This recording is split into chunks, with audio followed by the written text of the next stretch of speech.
ఫోన్లు హ్యాక్ చేసి అందులో ఉన్న సమాచారంతో లేదా అందులో ఉన్న ఫోటోలు వీడియోలతో బెదిరించి డబ్బులు వసూలు చేస్తారు సైబర్ కేటుగాళ్ళు.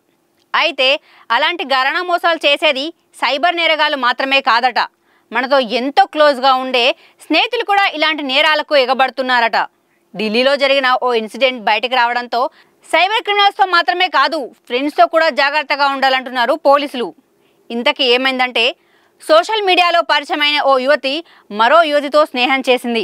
తన పర్సనల్ విషయాలను కూడా పంచుకుంది.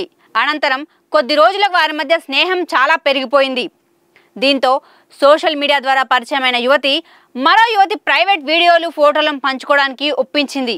ఆ తర్వాత ఇరువురు వారి ప్రైవేట్ కంటెంట్ను పంచుకున్నారు. ఆ తర్వాతే ఆన్లైన్లో పరిచయమైన యువతి అసలు రంగు బయటపడింది.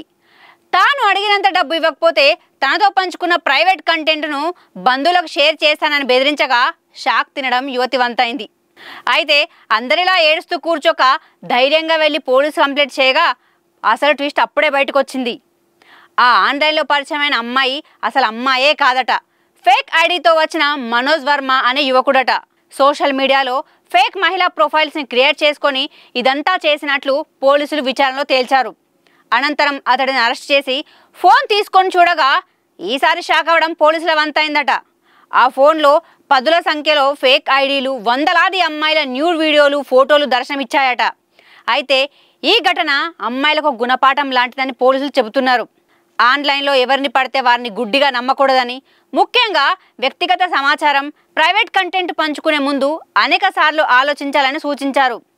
స్నేహం పేరుతో సైబర్ మోసగాళ్లు ఏమార్చే అవకాశాలున్నాయని, అమ్మాయిలు సోషల్ మీడియా సైట్లతో చాలా జాగ్రత్తగా ఉండాలని హెచ్చరించారు. ఢిల్లీలో జరిగిన ఈ మోసం సోషల్ మీడియాలో వైరల్ కావడంతో ఈ కొత్త తరహా మోసాలపై కేర్ఫుల్గా ఉండాలని నెటిజన్లు అంటున్నారు.